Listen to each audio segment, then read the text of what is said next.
basic principles of the WTO law. We will skip some of the adjectives or reference that we already have it on the slide.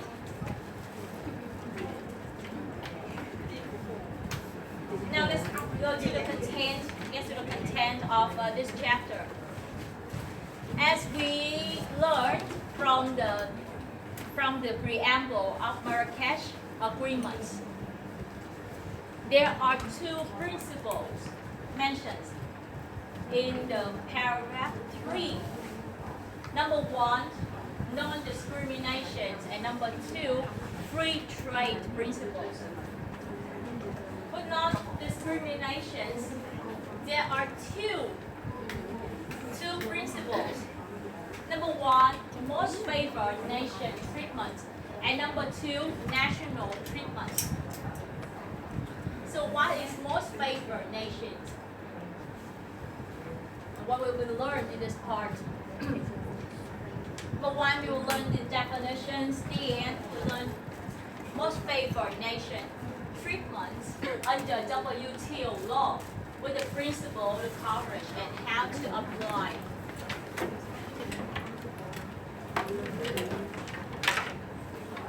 At paragraph 101, Appellate Body Report of EC Tariff Reference has stated that most favored nation treatment obligation is the cornerstone of the GATT and one of the pillars of WTO trading system. Okay, so now let's get to the notions of most favored nation. So what is most favored nation? And the definition. Now, let's see some lexical aspects of the word most favored nation. The lexical compositions. Okay, most favored nation. What does this mean?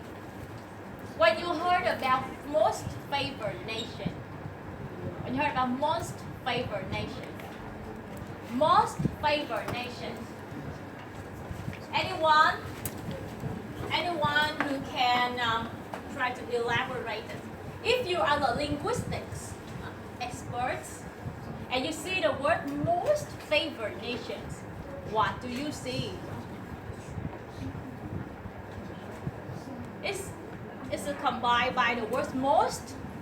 Most is the superlative, right? Superlative. Favor. In favor, what does this mean? Favor. Most favor. What does most favor mean? And what's the nation means? Why we use the word nation, not order like country or state? Why we use the word most favor? And you see, what's the name of the principle? Non-discrimination. But when we see most favor, when you like something the most, right? Okay, so you are my favorite girlfriend, you are my favorite favorite girls or favorite boy, and we say, oh, sometimes they love this boy and this girl the most. So maybe there would be some discriminate to others. So why the name of principle in non-discrimination we use most favor? What's your name? I forgot. Shang. Yeah, Shang. So I think our most favorite nation refer to the privilege exchange member nation stage. Yeah, it's like privilege exchange between nation and states. Yeah, but here I want you to go deeper into this word, most favor. Okay, most favor. Favor in this case would be the adjective, right? Favor, adjective, most favor, superlative, adjective, most favor. So it means that it's the status that some nation would have a higher or more privilege than all others.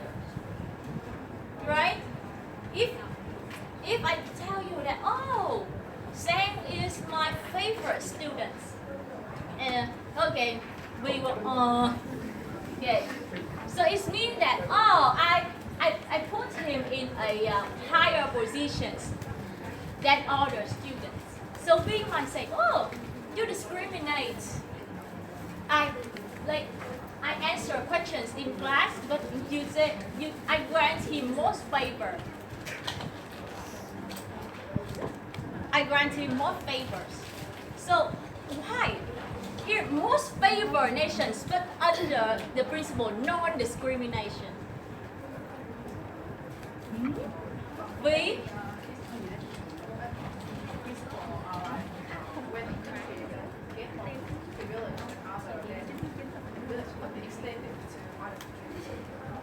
yes, but that's not in the notion of most favored nation. Right. So here, I just tell you about. We just work on the word most favored nations. Yeah, because when you put the most favored nation, if you have to analyze this word most favored nation, it means that what? It means that one nation or one country will treat, will grant other nations the most favored, right? Most favored treatment to their trading partners. Will grant, a country will grant the most favored treatment to their trading partners. Vậy most favored nation nếu mình dịch một cách đơn giản đó là gì? Quốc gia, đúng không? Được yêu thích nhất hay là quốc gia được hưởng nhiều ưu đãi nhất. Nó đã là nhất thì làm sao? Khi nó đã nhất đối với người này thì tức là nó phân biệt với những người còn lại. Tức là ngay cả trong cái bản chất của cái chữ most favored nation này là nó có hơi gọi là thấy mình hơi kỳ kỳ, đúng không? Và nó đặt cái tên là gì? Không phân biệt đối xử. Như vậy mình phải hiểu most favored nation như thế nào. Đấy, có phải giống như là bạn Vi vừa nói không? Thì anh nói là most favored nation thì tức là phải equally, đúng không? Đúng không? So if it's equally, whether that's the most, right? So if a boy comes to you, Vi, and say, oh, I love you the most, but he got a club, a most favorite girl, you want members of the club, so you still the most favorite girl. Huh? Someone tell you I love you the most, but then he also tell other people I love you the most. Oh, I love you the most. I love you the most. I love you the most. I love you the most. Yeah. So is it the most? Is it the most? Is that's what? That's what we say. You will exchange. You try to exchange. He said that grant the benefits, the best benefits, the best trade benefits, equally to trading partners. Because that's most favored nations. You see, the funny thing is that nations, singular, most favored nation. But this might be like, is nations uncountable or uncountable now? Uncountable or countable now? Nation, is that uncountable or countable now? Countable. Nation, most favored nation treatment. Like I would treat you as a most favored nation treatment. I would treat your country as the most favored nation. Okay. So here, when we are linguistics, we try to, what are we learning? Yeah, we might asking that question. This is not discrimination, but sometimes most favored nation mean discriminate. Right? Mean discriminate. Inside this word means discriminate. But why not discrimination? Why? Right? And I would like you to watch this short video. It's very short video.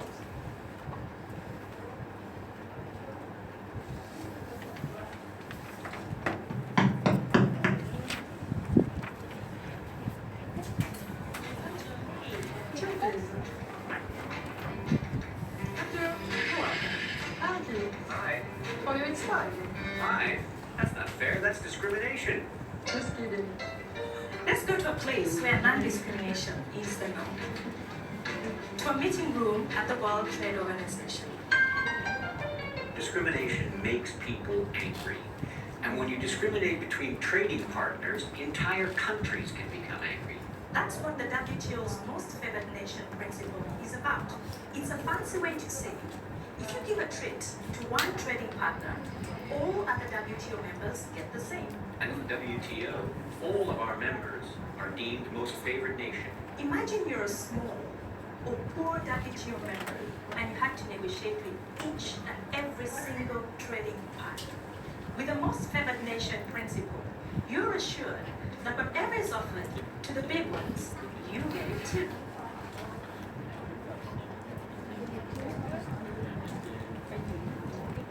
Now we finished this video. So does this answer our questions? Did you watch this clip? Yes, you follow this clip, understand the clip, right? It's easy. Yeah. So can it answer our concern? Why is non-discrimination? Because the name notion is most favored nation, but why is under the non-discrimination principle?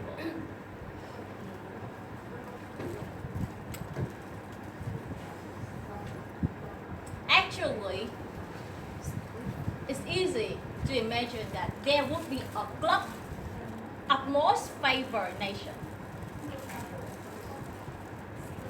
and a club of the rest. So in compare with the rest, these are most favored nation.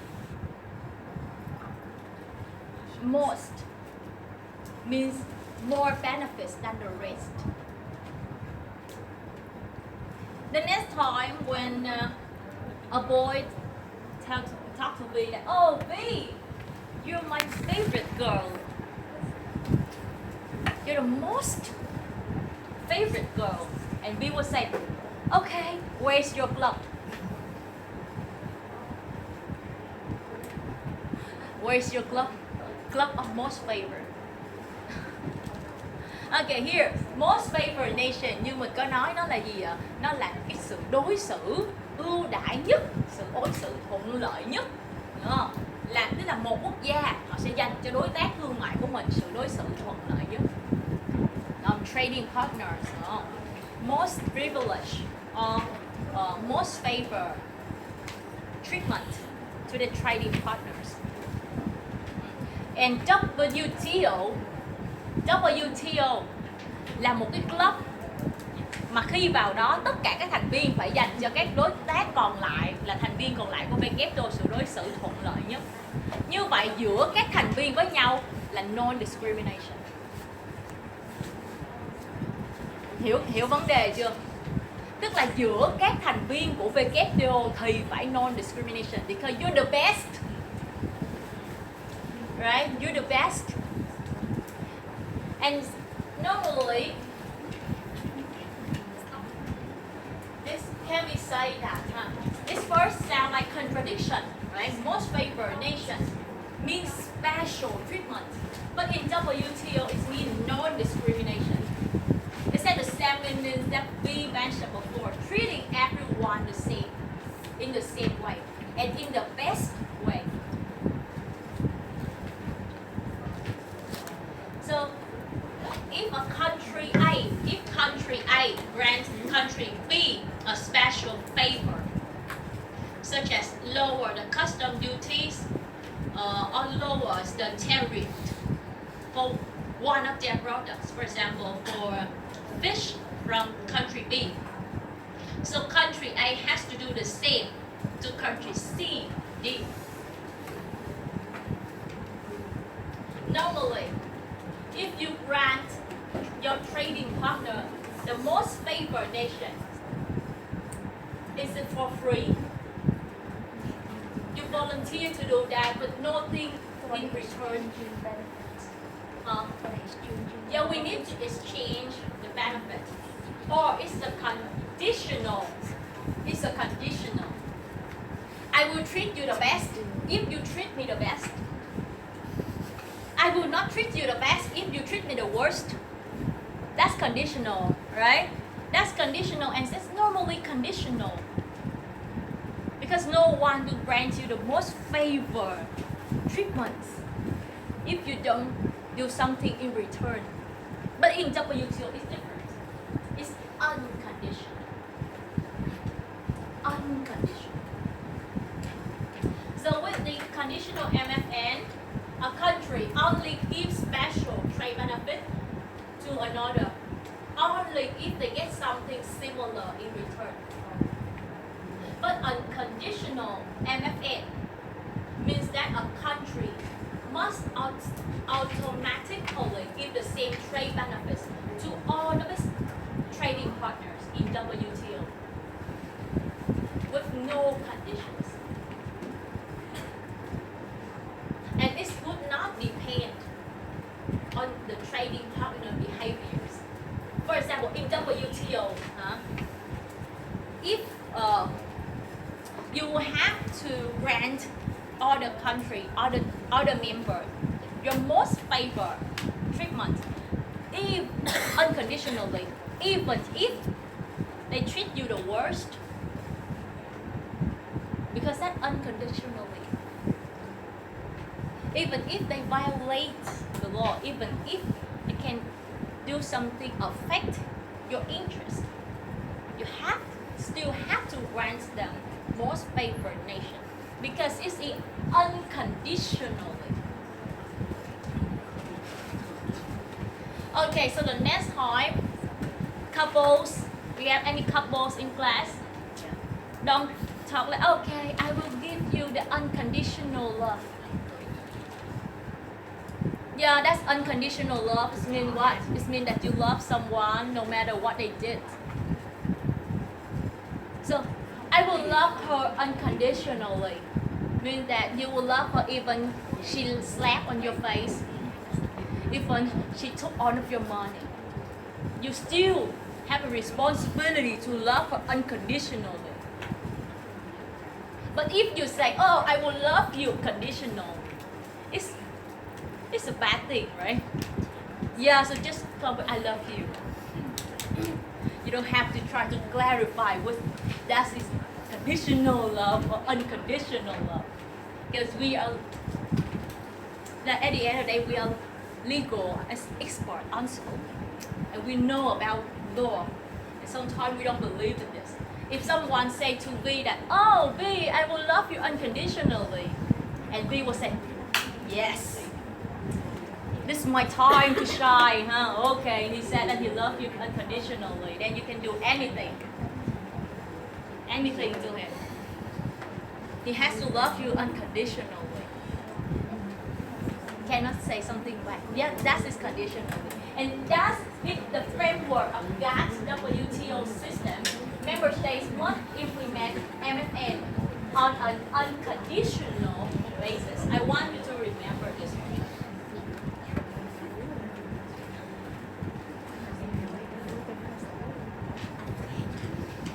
So under WTO law,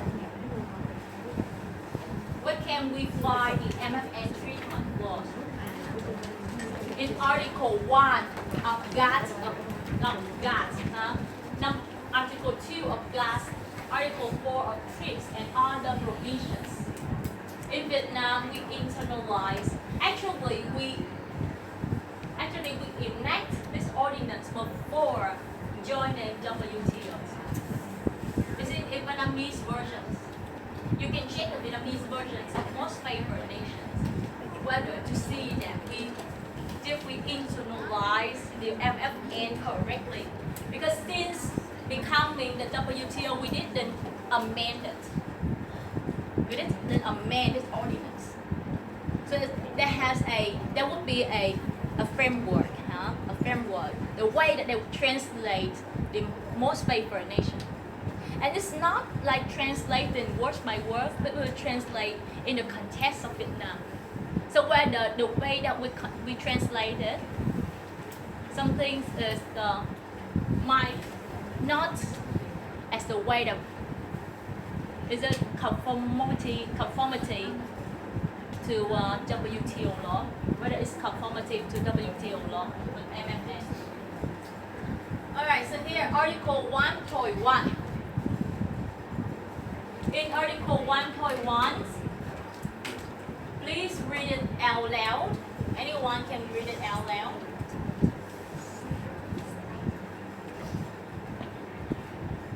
V, who has the loudest voice in your class?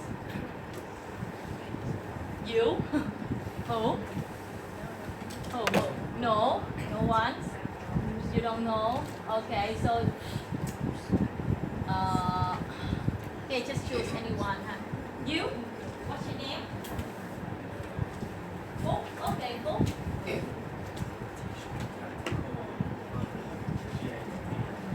With respect to custom duties and charge of any kind imposed on or in connection with importation or exportation or imposed on the international transfer of payments for import and export, and with respect to the mechanism of levying such duties and charges, and with respect to all rules and formalities in connection with importation and exportation, and with respect to all matters referred to in paragraph 2 and 4 of Article 3, any advantage, favor, privilege, or immunity granted by any contracting party to any product originating in or designed for any other country shall be accounted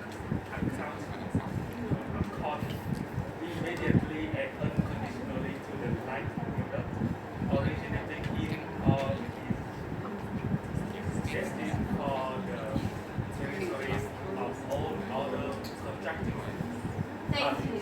Thank you. Do you understand this one? What does this mean? No. It's English. Is it too hard to understand? You understand this one, right? Phúc? What does it say? No, you don't have to stand up. If you want to answer, you want to answer this question? Yeah, no worry. Okay, do you understand this? MFN under WTO law. Okay, you look a little bit too stressful then. Okay, let's move to Vietnamese versions. Okay, move to Vietnamese versions. Here. Okay, you understand this in Vietnamese versions?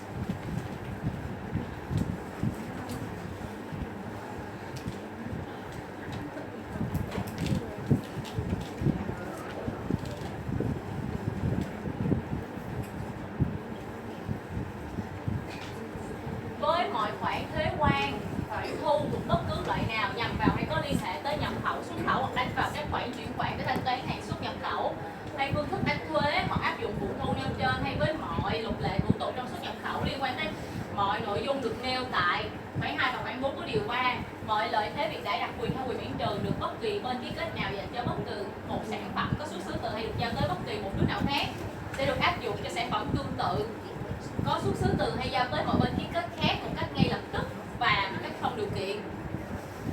Hiểu chưa? Như nhau đúng không? Yeah, I told you. Giờ có học môn này bằng tiếng Việt hay tiếng Anh vẫn không hiểu như thường. Mà dịch qua tiếng Việt nó còn rối dữ nữa. Thôi thà quay lại với bạn tiếng Anh ha. Okay. This is a long clause. Đấy. Một cái điều khoản rất là dài. Ok, một cái điều khoản rất là dài. Mấy dòng. So here we need to kind of cut down this clause. Okay, first we will learn about the principle. So if you want to learn the principle, we don't have to care about the paragraph and some sentences from with respect to Article 3. If you want to learn the principle, we just have to read this one. Okay, here are the principles of MFN treatment under WTO law. Any advantage, favor, privilege, or immunity. You know, advantage, favor, privilege, and immunity. You know all the meaning?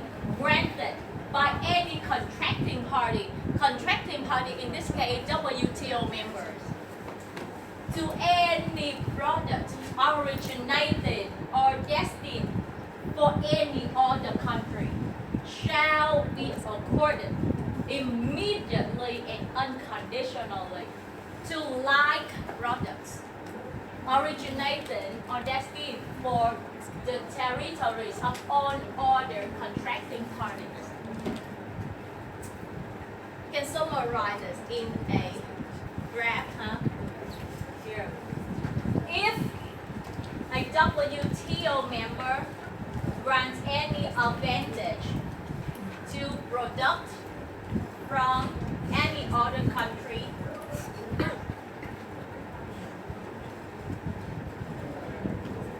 they have to also grant the same advantage to like products from all other WTO members in a immediately and unconditionally. Immediately, unconditionally. That's easier, right? Okay, if one WTO grant any advantage to product from any other country, they have to grant the same advantage. Same advantage. Or not less favorable advantage to like products from all other WTO members immediately and unconditionally.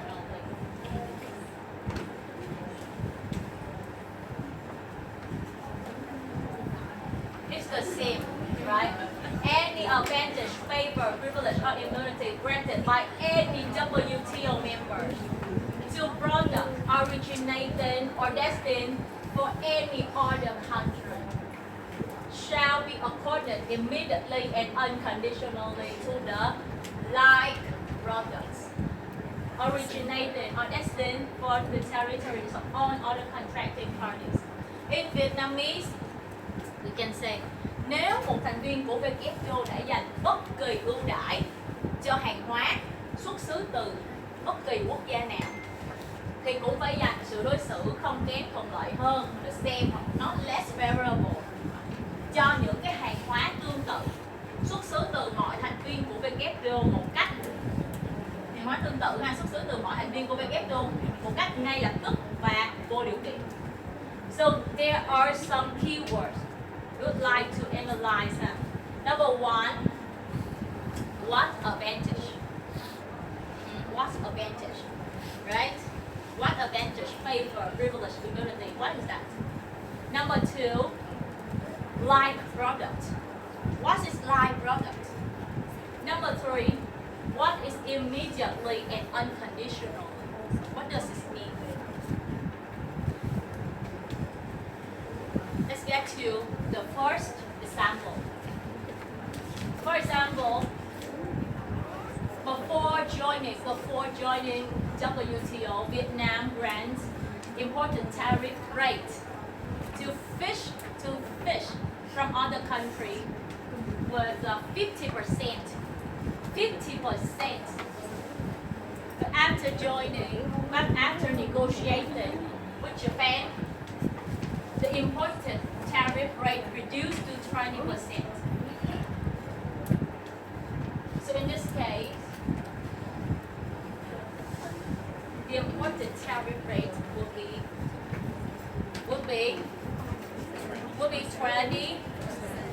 20%. Because why?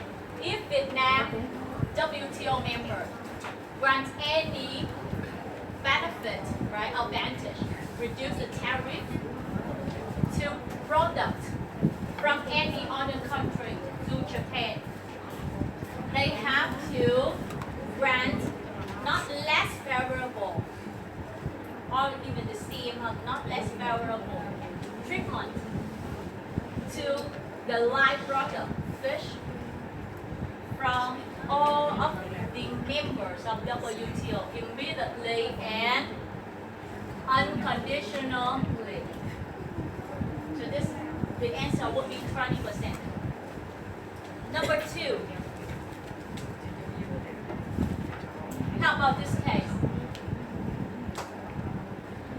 Vietnam reduced the imported tariff rates from 50% to 20% for fish from Iran. But Iran is not WTO member. So in this case,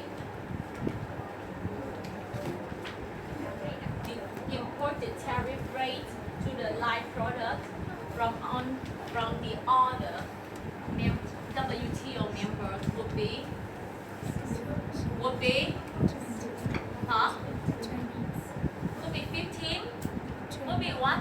Would be 50 because before it's 50 because before negotiated with Iran the tariff rate is 50%. After negotiating with Iran the imported tariff rate reduced to 20%. And in this case Vietnam did not negotiate any advantage to all other countries, other WTO members. So in this case, the imported tariff rates of fish from other WTO member would be 20, 50, lower than 20. Yeah, lower than 20. So the answer will be lower, maybe 20 or lower. The same, if WTO members grant advantage, reduced tariff to products from any other country. Didn't use the word any other country. Any other countries different from contracting parties. Any other countries might include WTO members or non-WTO members.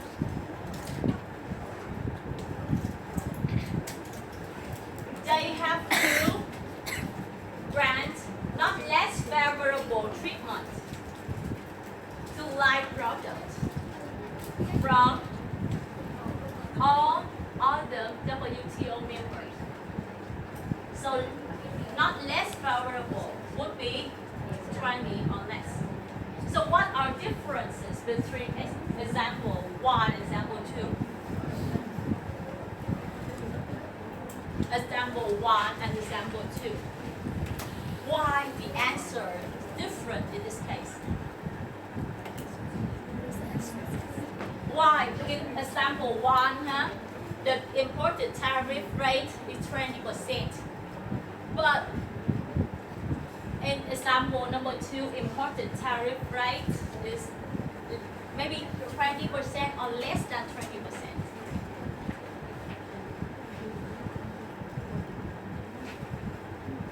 Because Japan is WTO member, but Iran is not WTO member. Did you remember about non-discrimination principle? Non-discrimination in the context of WTO is non-discrimination between WTO members. And they grant themselves the most favored nation treatment.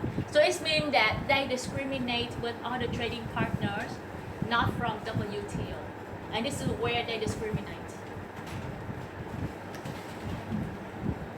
That's why we ask the questions from the beginning. So they have a club of most favored nations, and they will make sure that not discrimination. But they would not discriminate with other countries, not in the club. That's what most favored nation treatment. Why?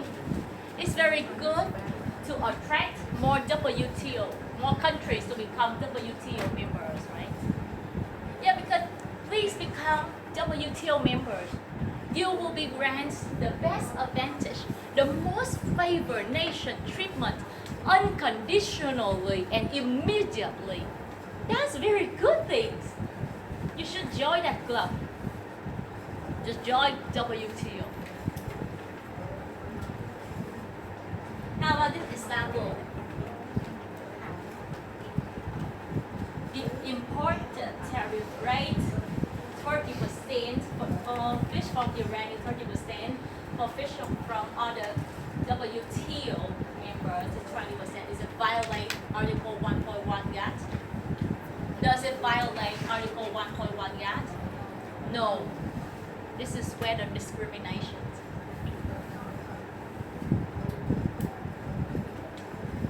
If, then we have said this one, if a WTO member grant advantage to products from any other country, they have to grant not less favorable treatment to the live products from all other WTO members immediately and unconditionally, but not in this way. Not in this way. There's only one way. Here's the exercise.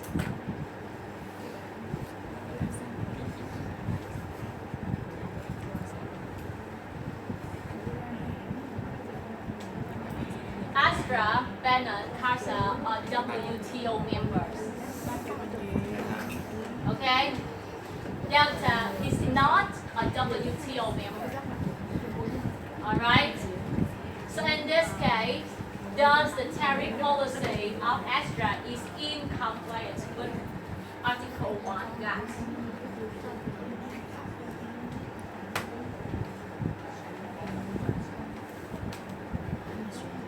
Okay, if the tariff rate on car imported from Bannon is 5%, so what's the tariff rate applicable to cars imported from CASA? What's the tariff rate in this case? 5%. Why? Because Astra, Bannon, and CASA are WTO members. How about 10% from Delta? Does the tariff policy of Astra is in compliance with Article 1? Does it violate the Article 1? No, violate. Right? Yeah, you understand this one. Easy, right? Very easy. How about exercise number 2?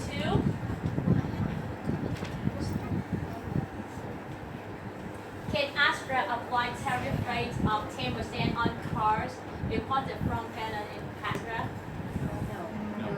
No. So what the tariff rate in this case for Bannon and CASA?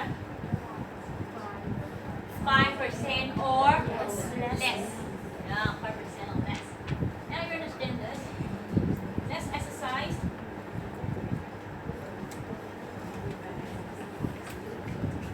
It is policy legitimate under Article 1.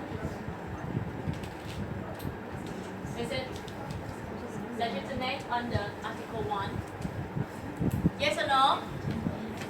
Yes or no? Yes or no? Yes? Yes. Yes. If one WTO member grants any benefit or advantage to products from any other country, from Bannon and CASA 5%.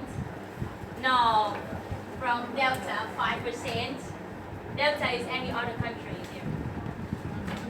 So Astra has to grant less favorable, cannot grant less favorable treatment to the live products from other WTO members. So in this case, 5% for all, not violate Article 1.1.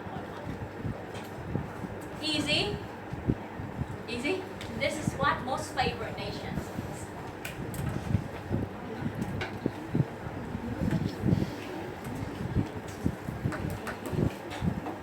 So, better to know that whether there is a violations of Article 1.1 GATT, there is a 3-tier test of consistency. Number 1, whether the measure at issue confer a trade advantage of the kind covered by Article 1.1. Yeah, as I mentioned before. Number 2, whether the product concerns are live products.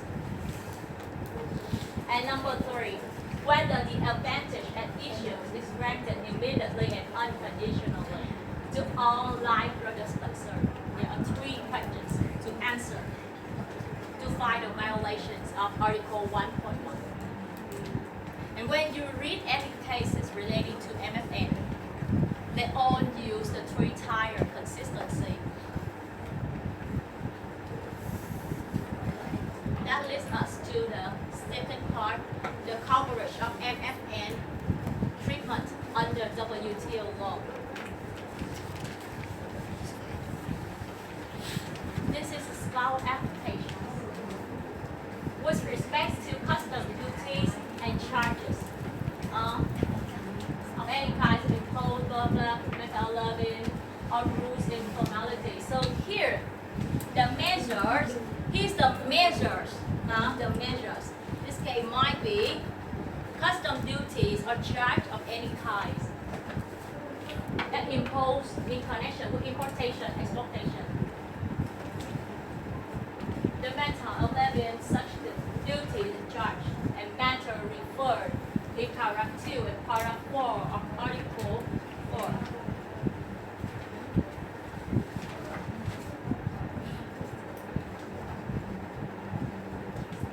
And you can see that the scope of applications, we get a very wide coverage, right? That we can conclude is related to tariff measures and non-tariff measures. It applied the MFN. The MFN applied to the measures that affect, that been applied to the products before that product going to the country. The tariff measures and non-tariff measures. How about Article 2.1? With respect to any measure. And Article 4, with respect to the protection of intellectual property. They don't approach in detail, but they say with regard to the, with respect to any measure, with regard to the protections. I mentioned briefly any measure covered in this agreement of the protections of intellectual property. Actually, this is wider range, even wider range, right? From anything covered by this agreement, not in detail approach. Now let's move to the most challenging things tonight, like products, services, service suppliers. But today we just focus on live products in GATT. Alright, Article 1.1 concerns any product originated in or destined for any other country and requirement that an advantage granted to such products shall be accorded to live products, only live products. This means that the MFN obligations only prohibit discrimination between like products. So it means that the products that are not like could be treated differently.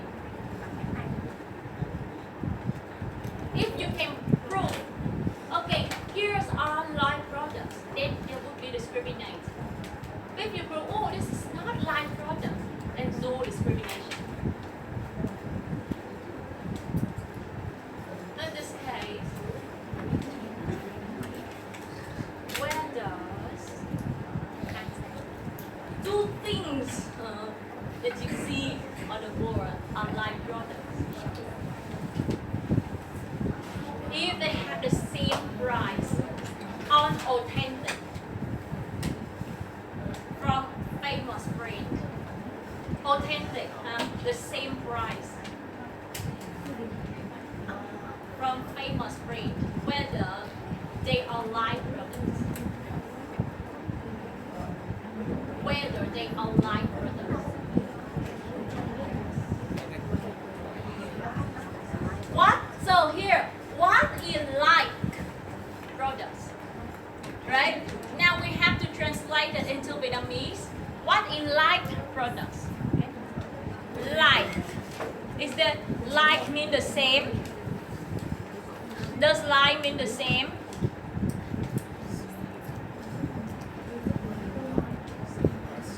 Huh?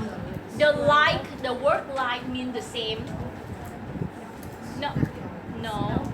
Does the word like means similar?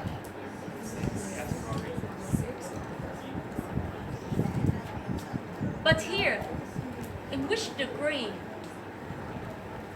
In which degree of similarity means like? Huh? So in this case, whether they are like products, if they have the same price, if they have the same price, if they have the same price, they are all authentic, not fake, huh? Authentic. And from famous brand, whether they are like products.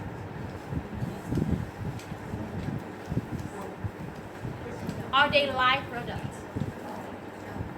No. John said no. Who said yes? Who said yes?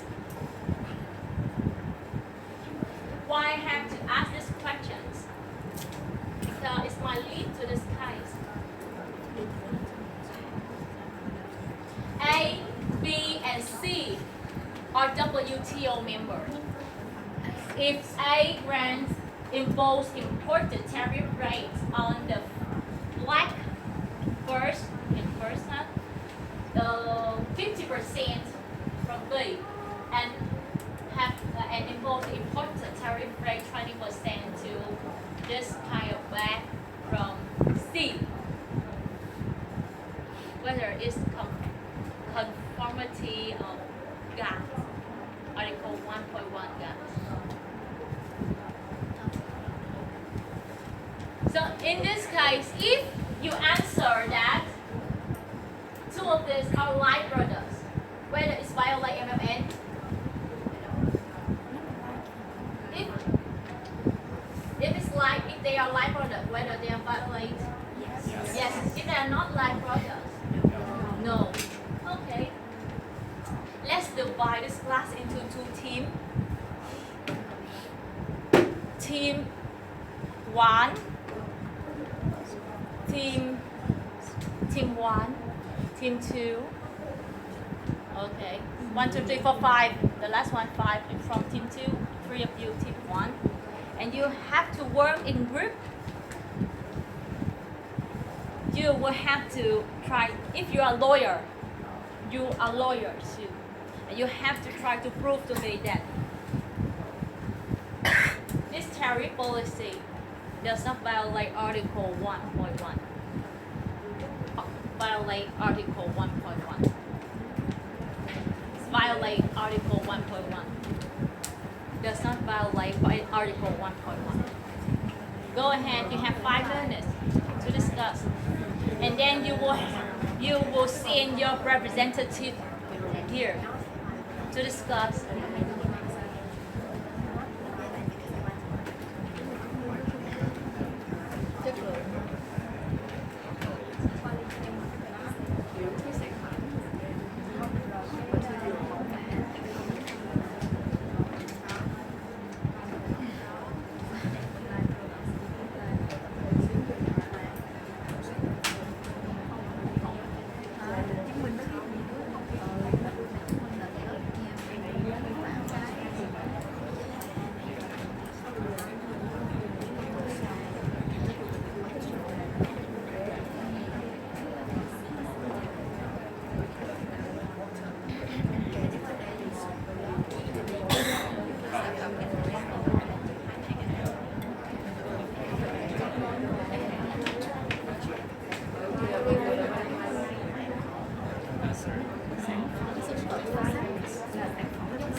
In this case, who is discriminated? Who is discriminated? Who is discriminated? B. That's my B. Okay. So you are B. You are A.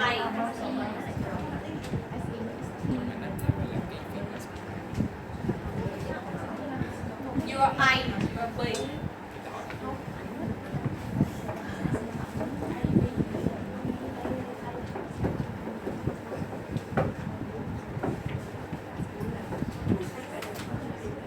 Are they live products?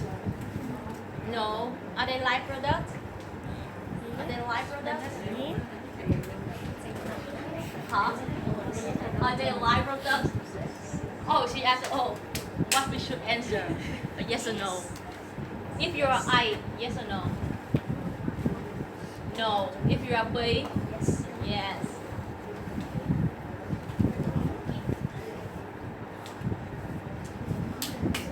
Okay, who will go first? Maybe B will go first.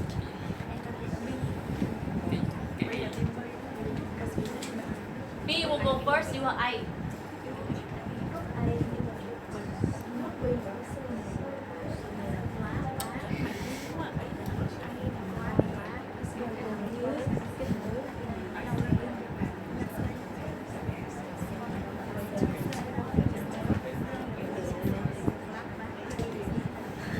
Okay, so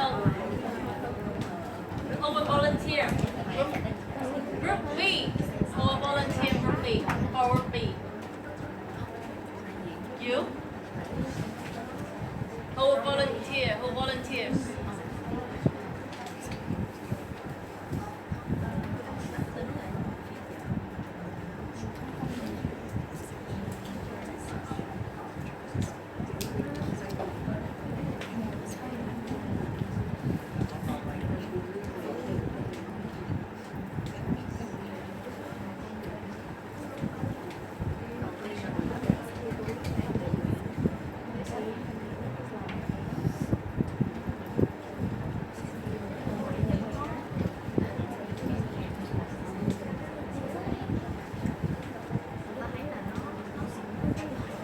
Group A. Oh, sorry, Group B. Are you ready? Anyone?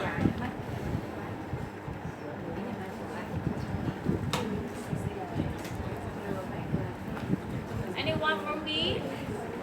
Or anyone from A who go first? Anyone? You? Okay, what's your name? My name is Nguyen. Wing. Yeah. Okay. Go ahead.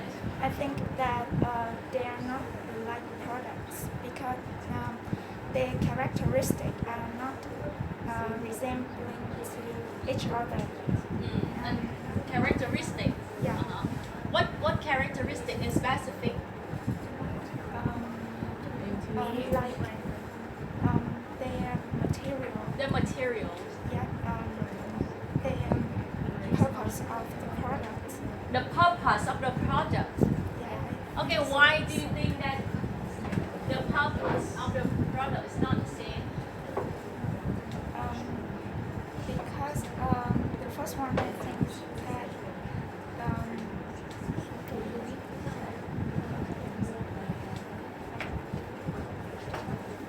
The purpose. Yeah, we use this for what? I think the first one is represents for the luxury. But they have the same price. They are luxury things. They are luxury things. Or maybe They have the same price, both authentic and from famous brand. the design.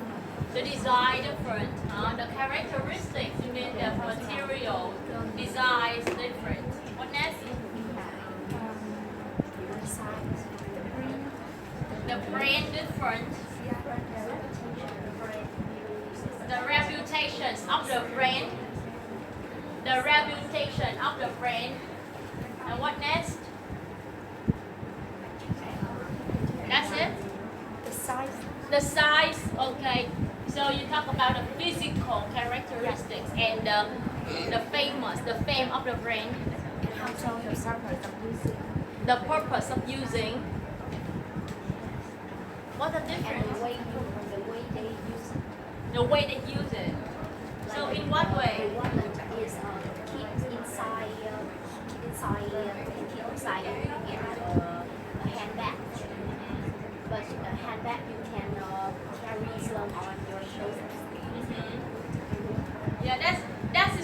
you can use dictionary to try to find the differences between them. Yeah, try to use your advantage. Right? Yeah, try to find the linguistics. Okay. Why we call that the name? Whether the name different? What do we call the black one? You call it wallet. Number 2. Huh? Handbag. Wallet and handbag. It is different. Different in function. The function is different. So if they are not like products, then what next? If they are not like products, then what next? Then what next?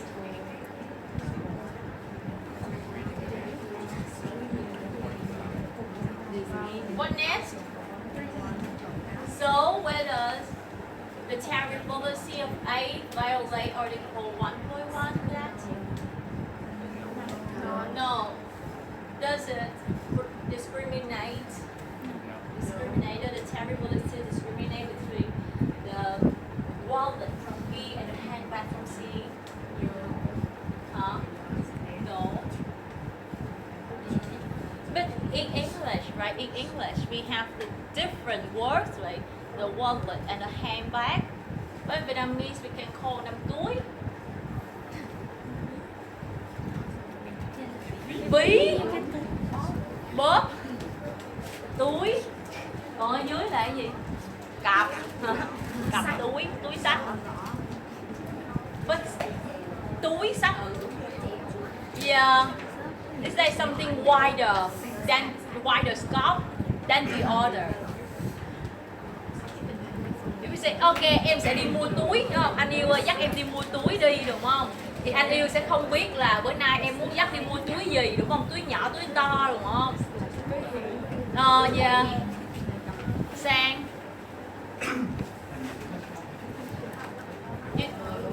So, I heard that country has not violated the GAT, the ethical 141 of GATT. So, in my opinion, there are 3 arguments that that country A has not violated ethical 141 of GATT. First of all, I think if the country A we are part of 3 trade agreements with country C, so I think it's reasonable that the country A. But I didn't mention any trade agreements between A and C. I just mentioned A, B, C are WTO members. Okay, so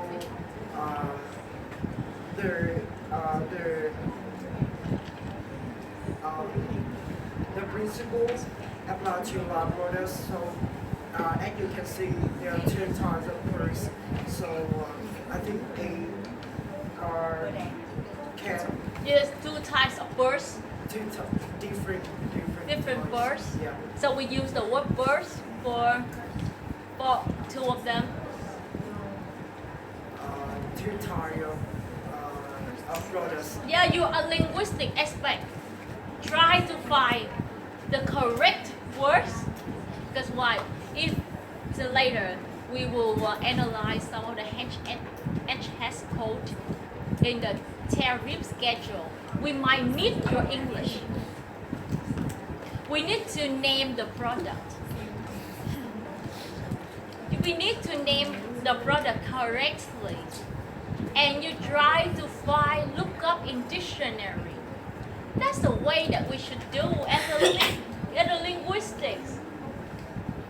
Yeah, that's what we think. We think about words. We think about the meaning of that word in theory. In theory. So if you call they are birds, so the name would be the same. So some your friends say wallet and handbag, and you have to check the dictionary. That's what we need. I know that you're very good at English, and that's easy for you. You don't have to check dictionary, but let's check dictionary to see that whether it has any difference in the way that we name that product. we name that product and you call it burst, so maybe So, because the principle just apply to a lot of products, so you can see that the good economy from the country B to country C are not lot products. I know, yeah. So I think country A does violate Yeah, the thank work you. on GATT. Yeah, thank. So here you say that I must say that the black wallet, brown and black are not like products because they are different characteristics from the materials, the purpose, the design, the size, and you said that the fame, the market reputation, the reputation of the brand, and also the market positions. the market position is different. So maybe it's the relate to something. Is it more talking more about kind of preference of the customer? Who will like the black one and who will like the brown one? Who might be the customer of black one? Who might be the customer of the brown one? The brown one will be good for the officers. For the officers, And for the like daily using. for daily using, for students. Okay. And the first one will be fit for someone who work for a specific area like Fashion. Okay, fashion. media and for the like Upper class, but remember, please remember, they have the same price, so they are all upper class.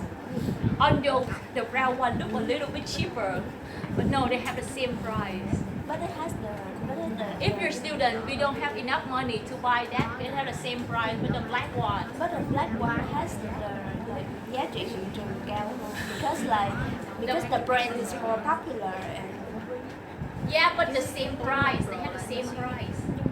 When they import, when the black one and the brown one import into IE has the same price. They have the same price. That's the point.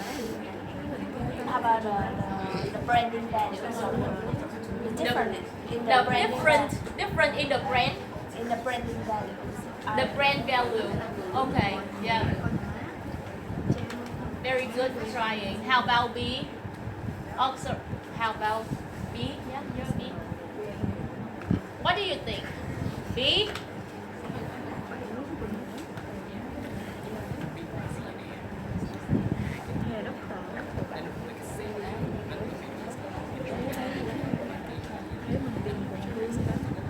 B. Anyone except B?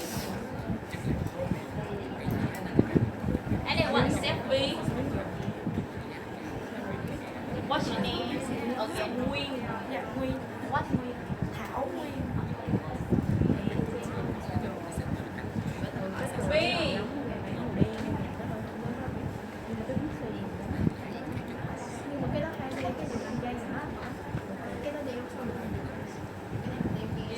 What's your name again? I forgot. À, Hạ Nguyên. No. Sơn Nguyên. Nhi cái dài. Yeah. You được rồi. Sorry. Sorry. I'm sorry. Sơn Nguyên.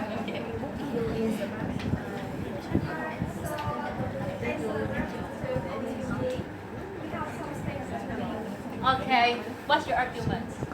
Alright, so we believe that these two products are the like products because they are similar in their physical characteristics and also they exist and actually implement. Alright, so first off, regarding the physical characteristic, which means the products must have physical properties such as compositions, appearance, and as you can see,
want to go to the shop to buy the black one, but there's no black one. Can you buy the brown one? You will consider to buy the.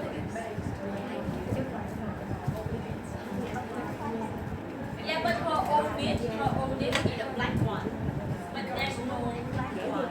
You can use Regarding our own, here we yeah. we can choose the brown bag because it is the same color. Yeah, so it's been interchangeably. But it really depends on And if you're not sure that it's not interchangeable,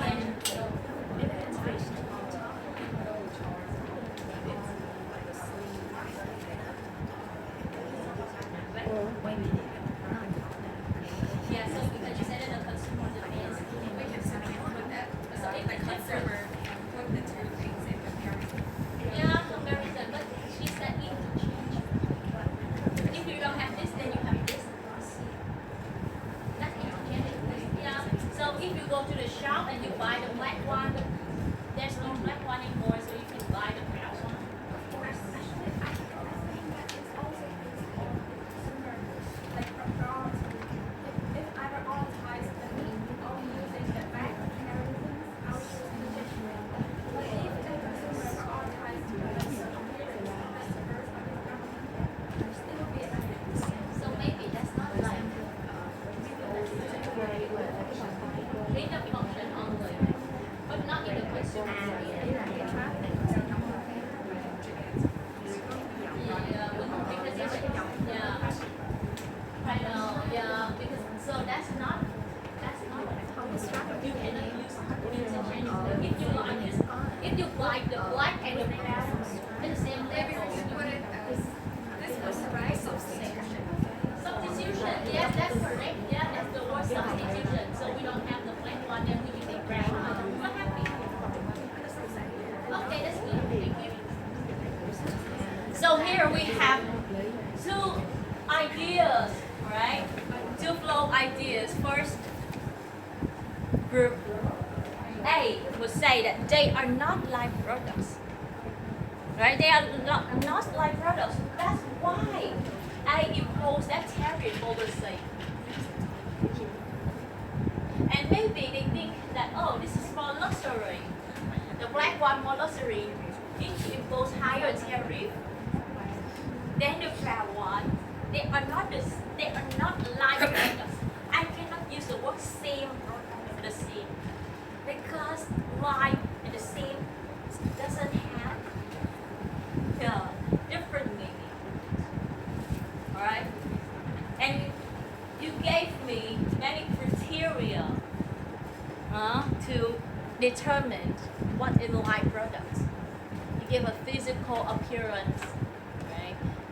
In use, like the purpose of using these type of products, and you say because customer demands, and you say about the reputations of the brand, like they're different in the brand. Okay, so we talk about many criteria, but the main problem is what is like product. So if you want to know what is like product, you have to try to find the definition from GATT, from GATT, right? Or from other agreements. So here, I got two. Okay, try it. They make effort to give us the definitions of live products. So what is live product? Throughout this agreement, the term live product produce similar. This is in what, sorry for my French. I should ask Mr. Gong to come to this slide to speak French. What's here? Cái chữ similar, nó giống với chữ similar. Đúng không? Nhưng tại sao tiếng Pháp nó dùng cái chữ đó mà tiếng Anh không dùng similar product?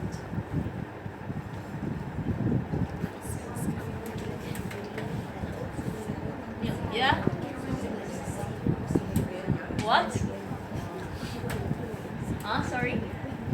That's what, yeah, đó là câu hỏi. Ví dụ bây giờ mình học luật rồi mình không biết cái gì về luật đi, thì bây giờ mình bày đặt mình chơi chữ, đúng không? Biết gì bày đặt mình chơi chữ, mình làm khó nhau.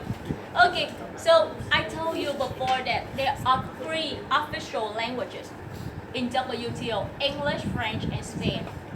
In this case, in 88 anti-dumping agreement, they did give us the definitions of live products and the brackets of English, French, and they use it.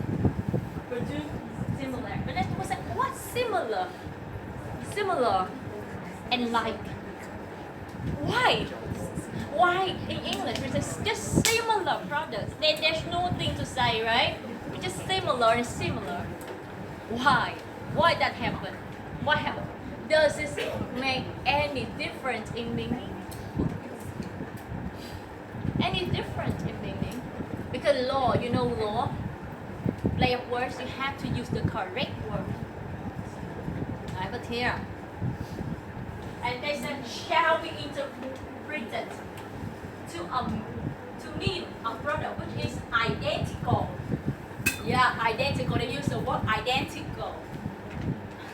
I alike in all respects to the product under consideration. Đã identical mà còn giải thích nữa. Đã identical mà người ta còn giải thích nữa, không? Alike in all respects to the product under consideration. Okay, and here it is or in the absence of such products, another product which although not alike in all respects has characteristics closely resembling those of the product under consideration. Very good paraphrasing. Very good paraphrasing. That's how they paraphrase in the treaty. Yeah, they try to give us a definition of like products. You know, very long paraphrasing, very professional, right? Identical means alike in all aspects to the products under consideration. In the absence of such product, another product, although not alike in origin, has characteristics closely, characteristics closely resembling. That's good, huh? So we come back. What are they like products? Are they identical? No. That's a good one. So, do they have characteristics closely resembling? Yes or no? Yes or no? Yes? Why? Because here, closely, to what degree? Closely. Here we see the word closely. Not closely. That's paraphrasing. Very good paraphrasing. You still don't understand what are like products. But at least that's a great paraphrasing of like products. That's correct. We cannot say that's wrong. We just cannot answer our questions.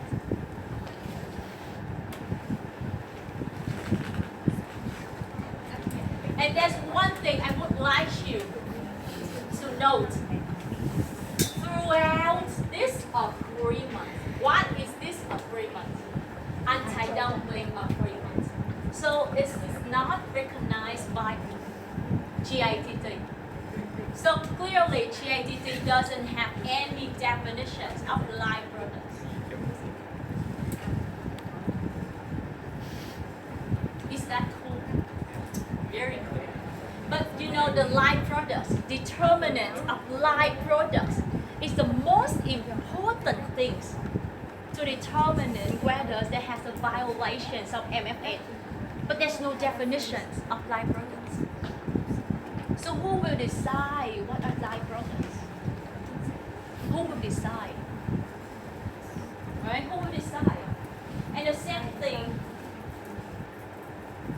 with agreement on subsidized and countervailing measures. Same things. Also identical characteristic closely resembling. So what is it? Of course, when analyzing these kind of terms, the panel or appellate body or dispute settlement body need to interpret as a clause of treating. First, we have to look up for dictionary meaning, and then the meaning in context to try to find what is it. Okay, so now if it cannot help you, then try to find dictionary of light products. You can just look up in the dictionary of light products. What's are they?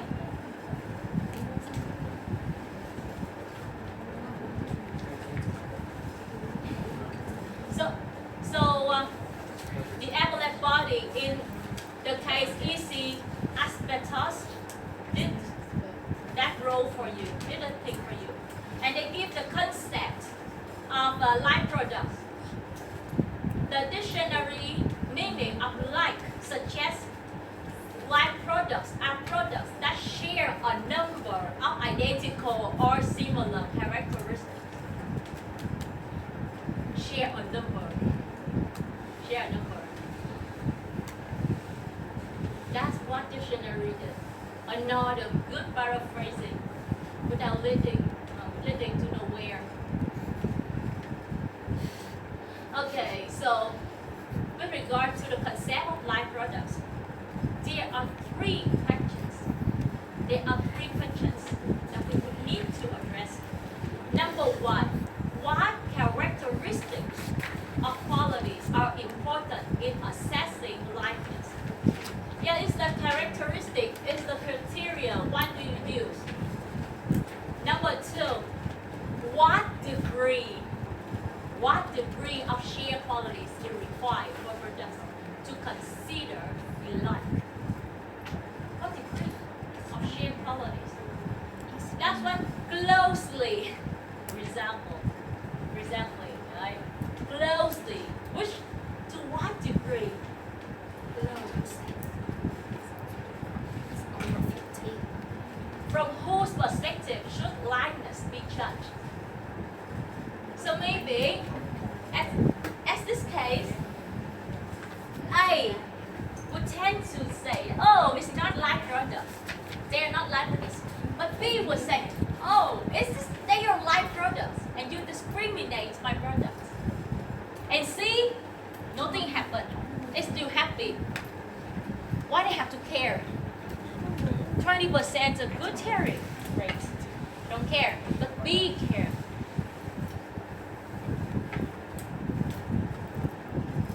To get to know more about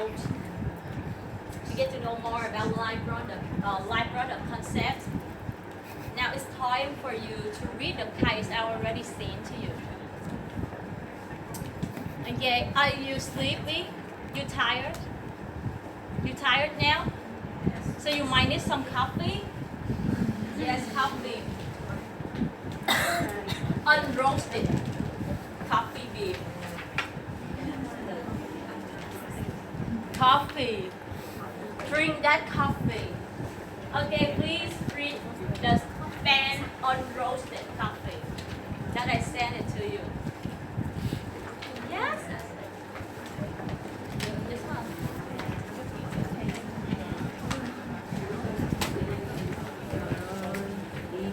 This is just a brief one of the case. Đoạn cái này là giống như mấy cái case mà mình gửi bạn là mấy case ngắn thôi. Đọc cái là thấy vấn đề liền. Khi nào cái này là bài học trên lớp là vậy ha. Sau này khi mà bắt đầu làm các bài tập đó là case đó là khoảng 300-400 trang. Tới chừng đấy thì mình quen dần dần từ dễ tới khó. Okay, mình đi cái dễ trước đi. Alright. So when you have to summarize a case, what should we do? do. Number one, you should find the parties to the dispute, right? Parties to the dispute. Number two, background of the case. Number three, main argument relating to live products only. Okay? Read it. That's legal English.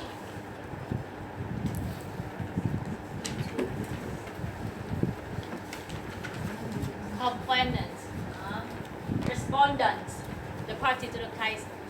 Who is complainant? Person.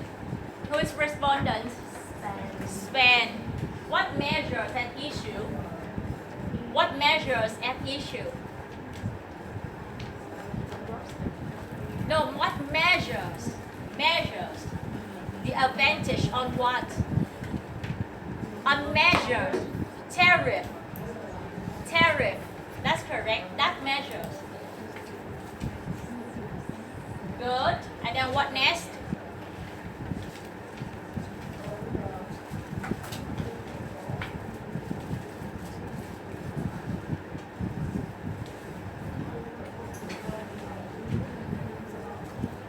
The measures and issues in the Spain tariff treatment of unroasted coffee. Unroasted coffee, Vietnamese means cà phê chưa rang. Cà phê chưa rang. Trước khi mà có cái nghị định này, nghị định Hoàng Giang hay gì đại khái vậy. Initial custom duties import of unroasted coffee into Spain was initially subject to 25%. And then the duty was later reduced to 22.5%. After becoming WTO members, Spain enacted a royal decree.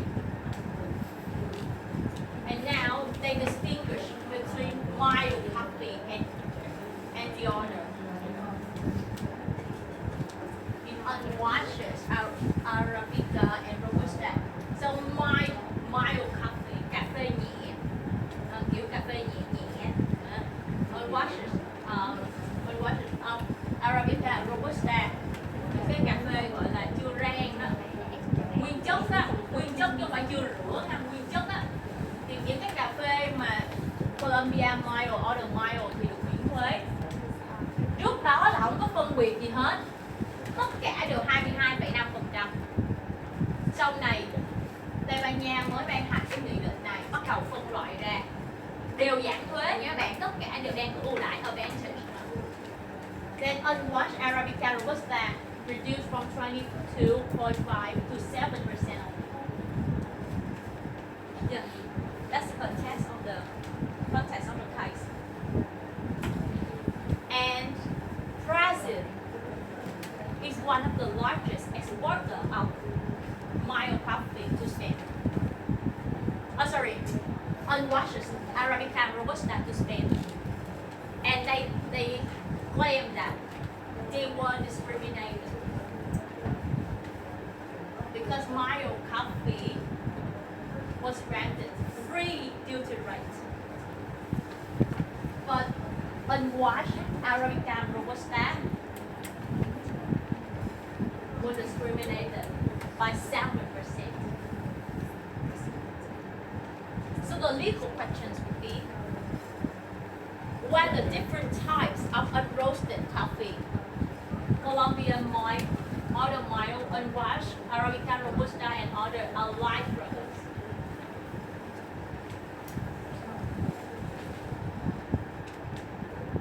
So we can summarize: no custom duties on Colombian mild and other mild involves a 7% custom duty.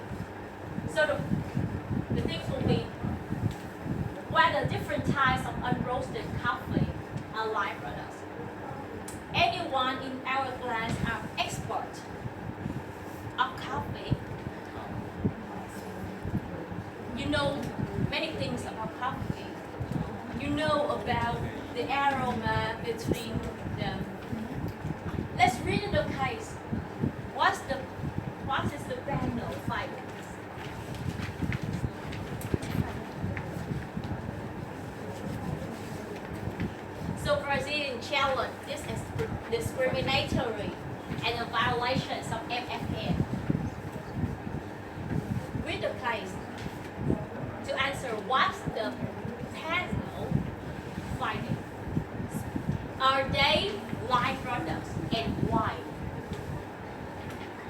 it?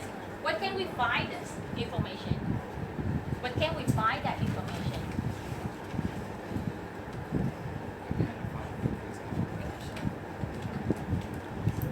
Can you see that? What's the panels finding?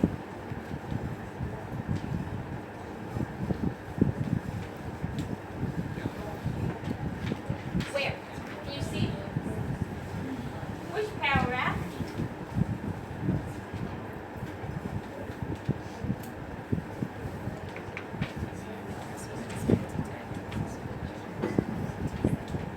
Can you see?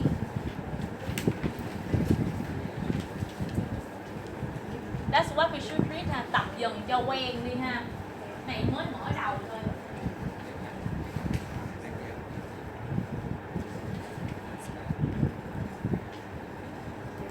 Bữa giờ là dạo dạo thôi.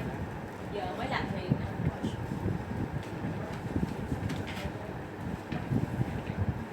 Mốt thi cũng đưa case giống vậy ha. Xong bắt đầu lên cho bình luận được không? Ok không? Làm bình luận một case, một câu duy nhất. Sticky case bình luận vô. Xong, hết đề. Được không? Dễ không? Dễ không? Dễ không?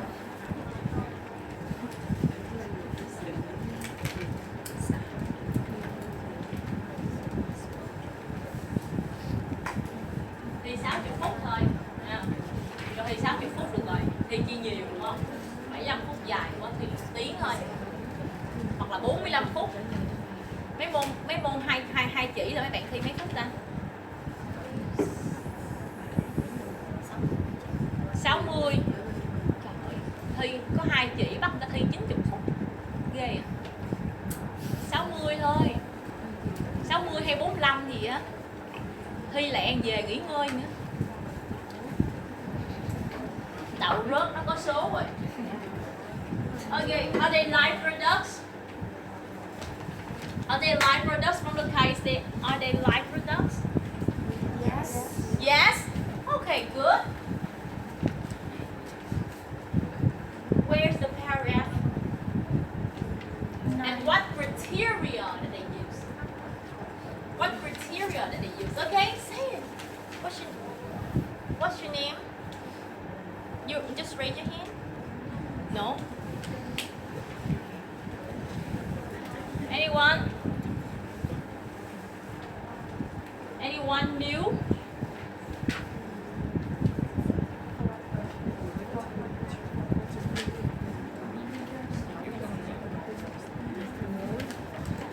Do you see it? Which paragraph? 4.9, 4.10. Let's take a look at 4.9, 4.10. Are they live products? Or 4.5 too, huh? Don't. 4.5. What's this? And I just want to answer. I just want your answer. Whether they are live products. What criteria that they use? Whether the criteria that they use the same criteria that they used before.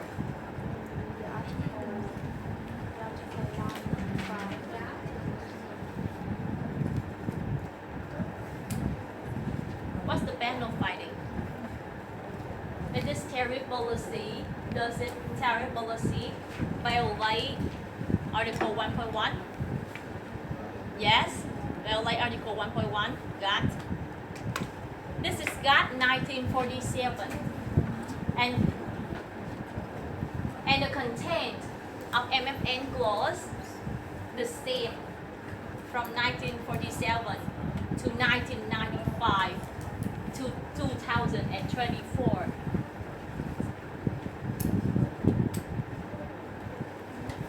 English for the old man who dragged the tree. Anyone? Anyone? Are they live or not? Anyone new? Anyone new? Can you see that? In the paragraph 4.6. Huh? In the paragraph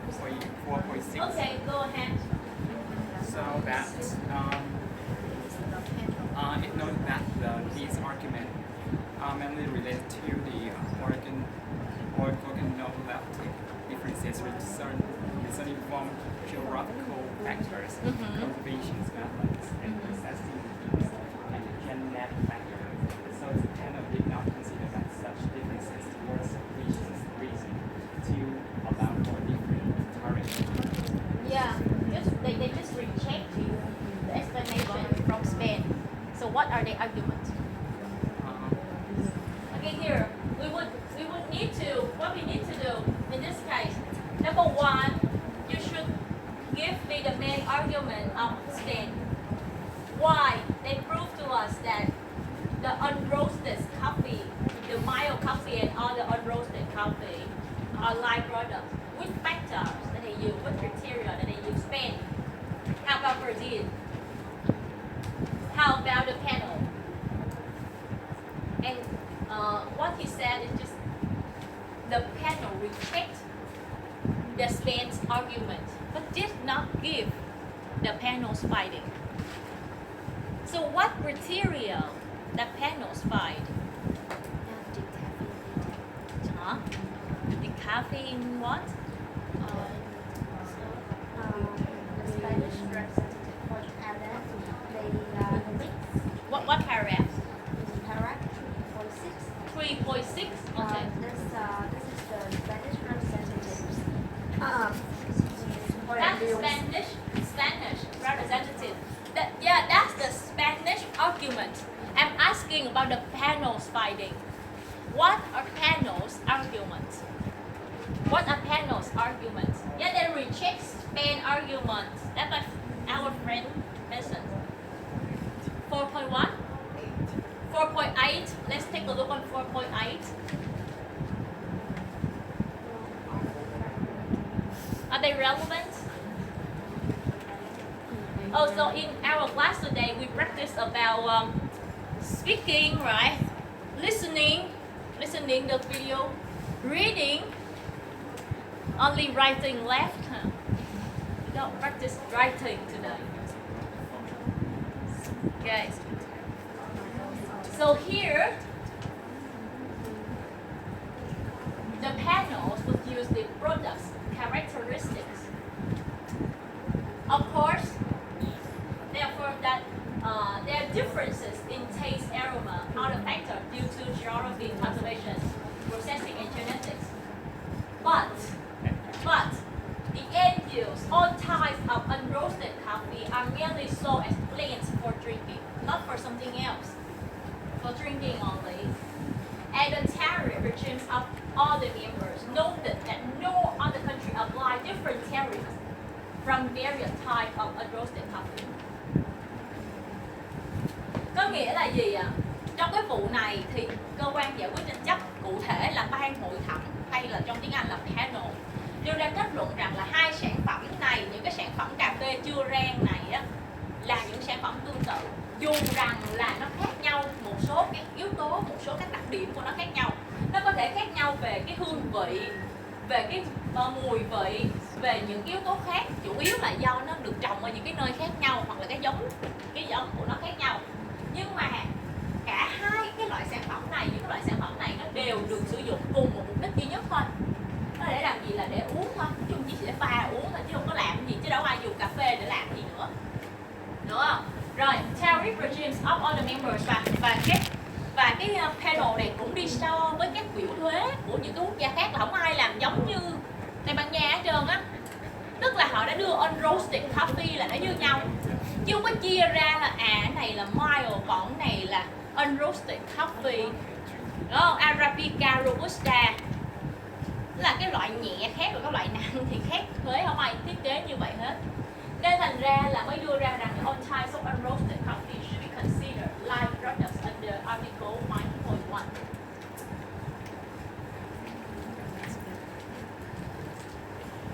But I want to note that the criteria for determining light products would be evolved over time. Over time. So initially, lifespan on roasted coffee, it just focus on the physical characteristics of products. They end use the tariff regimes of other countries. But more than WTO consumer preference or consumer taste or habits. Taste or habits. That it means that how consumer perceive the use of the product. And as I mentioned before, in this market, where the consumer can use a like this product at the same degree, or the habit to use them interchangeably. But so there are 4 criteria. But remember that the definition, the concept of like products may change case by case basis. There are 4 criteria, but not in all the case we will use that all criteria.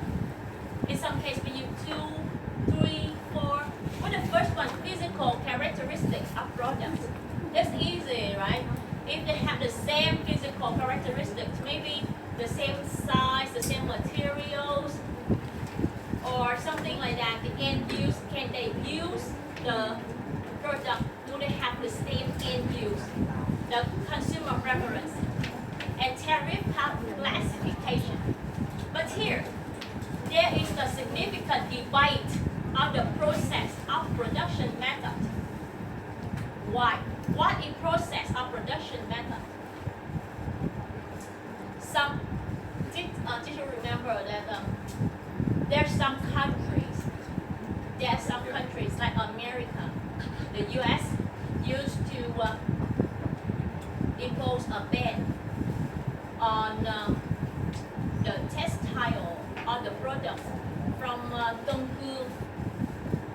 from China because of labor.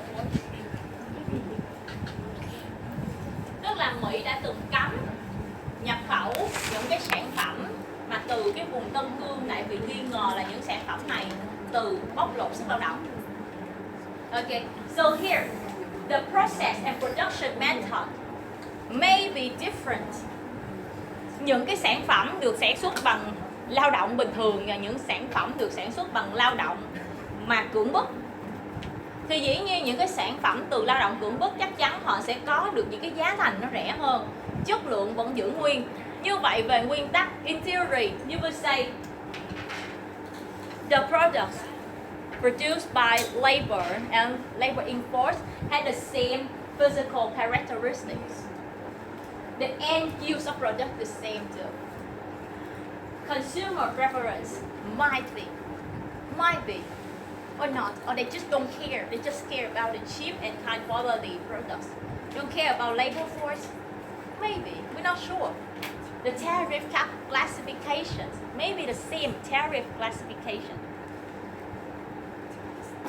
But the difference in the process of production methods, whether they are live products. Do you think the labor force, the product is produced by labor force? What it is? Live product with the other? They have the same, all identical in all respect. They are identical. But the process of production method are different. One is labor force, one's not. Or one harming environment, the other not. Are they live products? Are they live products? There are a debate. Especially countries impose some policy protecting non-trade issues. There's a debate. But unfortunately, the prevailing view is that the process of production method is not relevant in this context. The criteria would be physical characteristic of products, end use of products, consumer preference, and tariff classifications, not the process of production method.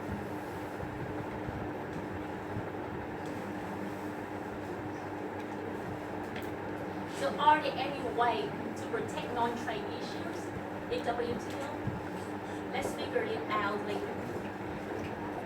But with live products in this case, we cannot discriminate the products that harm the environment on the product use labor force or child labor. We cannot do this discrimination. If we have this discriminated tariff policy or other non-tariff policy, that would violate the MFN. Is that clear? When it's come to tariff classification, I would like to introduce you the HS code system. HS code system. This is harmonized system. I can say that it's the international language of trade. This is the dictionary that I mentioned from the start of the class. Most of the tariff classification of WTO is built on HS code. That's why we need to know what HS code. So the HS code is harmonized system. It's a universally recognized classification system for goods. So in this HS code, you can distinguish between goods. It's like what I told you before, whether the purse or whether the wallet in a handbag different. We try to distinguish them. And HS code, the harmonized system, will help us to classify the goods. And this is developed by the World Customs Organization. World Customs Organization, cơ quan hải quan thế giới, tổ chức hải quan thế giới. Trong tiếng Việt nó dịch là hệ thống hài hòa mô tả và mã hóa hàng hóa. Một cái hệ thống hài hòa, làm hài hòa hóa những cái mô tả và mã hóa cái hàng hóa đấy. Tức là ở trong cái bảng đấy, bạn hình dung là họ sẽ đưa ra những cái sản phẩm và họ sẽ mô tả những cái sản phẩm đấy và họ sẽ phân loại những cái sản phẩm đó thành những cái nhóm khác nhau và họ sẽ mã hóa bằng một cái mã code. This is HS code. Okay? And so the HS code system is critical for making global trade safer, faster, and more efficient. And this is used by traders, customer authorities, and others to standardize shipment detail across borders. Và sau này khi mà các bạn làm trong cái lĩnh vực thương mại quốc tế thì chắc chắn các bạn sẽ phải xem những cái biểu thuế tariff classification là phân loại thuế, là cái biểu thuế của mỗi một quốc gia. Mỗi một quốc gia sẽ có một cái biểu thuế xuất nhập khẩu riêng và cái biểu thuế xuất nhập khẩu đó phải có sự phân loại và sự phân loại đó nó sẽ dựa trên cái mã HS này. Now we work about the structure. We work about the structure. But before working on structure, we would like to say that in GATT Article 2, the schedule of concessions does not specify this HS code. But in practice, this is the default standard. By March 31st, 2006, about 78 WTO members, including Vietnam, were contracting party to HS Convention. Tức là cái công ước về HS, công ước hài hòa mô tả mã hóa hàng hóa này có khoảng 78 thành viên của WTO tham gia đến thời điểm là 2006, trong đó có Việt Nam. Như vậy không phải thành viên nào của WTO cũng sử dụng cái hệ thống này. Nên sẽ có những thành viên của cái hệ thống này nó mang tính chất là binding bởi vì họ là thành viên của cái công ước, còn có những cái thành viên khác của WTO thì không có tính chất binding, chỉ có tính chất tham khảo thôi.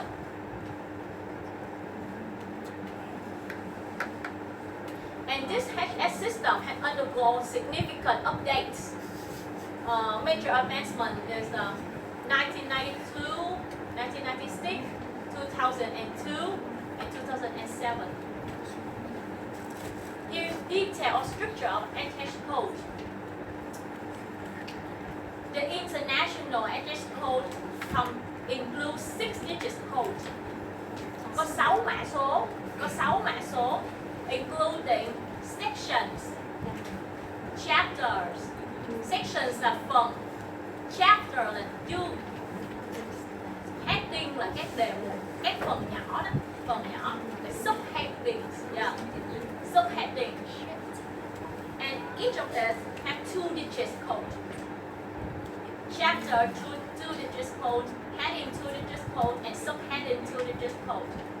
And the sections will provide the broad categories of goods, grouped by type, functions, and use. And with each section, more specific types of goods are grouped together. And it's identified by 2-digit code ranging from 1 to 99. And with the heading, further breakdown within the chapter, also identified by 2-digit code. And the most detailed level would be in subheadings, again using 2 digits, and offering precise classification of goods. And beyond the 6 digits, some countries can add further digits to classify goods in more detail if needed.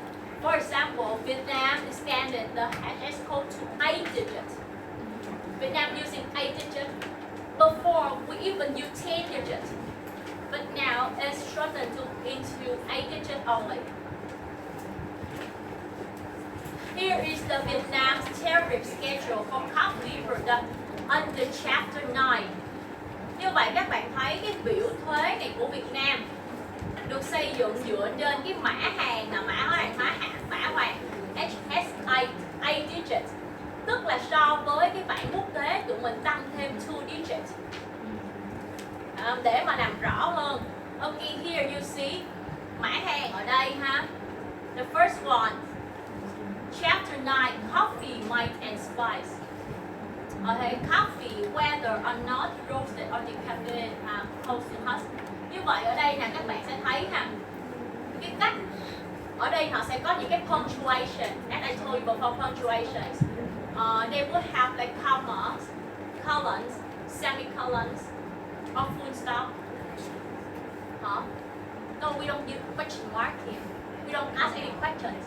But there are 4 punctuations that they usually use in HS code: commas, semicolon, colons, and full stop, tức là dấu phẩy, dấu chấm phẩy, dấu 2 chấm và cái dấu chấm cuối cùng.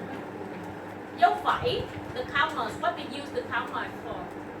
Here, coffee, comma, whether or not roasted or decaffeinated. So it's talk about the not roasted coffee or decaffeinated coffee. Without a comma next to coffee, we might think what? Yeah, roasted coffee only, right? Not the caffeine of anything else. Maybe the caffeine tea or malt or spice, not coffee. Các bạn thấy cái câu này ở đây nó có cái dấu phẩy nè, hiểu không? Cái coffee nó có cái dấu phẩy, thì cái coffee chứ cái dấu phẩy này, cái phần mà roasted or decaffeinated nó bổ nghĩa cho coffee, đúng không? Như vậy là nó phải là roasted coffee or not roasted coffee or decaffeinated. Nếu như nó không có dấu phẩy thì có thể người ta sẽ nó bị ambiguity, đúng không? Có thể là người ta chỉ nghĩ là chắc là chỉ nói not roasted coffee và decaffeinated of something else. Semicolon thì nó sẽ giúp chia luôn những cái ý này thành những ý khác nhau. Coffee hot and skin ha, đấy. Tức là những cái này bạn nhìn bạn thấy nó rất là kiểu hiển nhiên, nhưng trong một số trường hợp nó sẽ là một cái trick để mình sẽ đi giải thích với hải quan, giải thích với lại bên phía hải quan về cái cách giải thích làm sao để mà mình cố gắng mình đưa những cái sản phẩm của mình, những cái products của mình nó rơi vào hàng export. Why? If you put it in somewhere and you can see is the tariff. Okay, here we got it SS of 8. Now, we will answer whether Arabica and Robusta are live products. Whether Arabica or Robusta are live products. Bây giờ cái phần về live products mình chỉ cần hiểu là gì? Nếu như mà các sản phẩm này have the same tariff heading on the tariff classification means they are light products.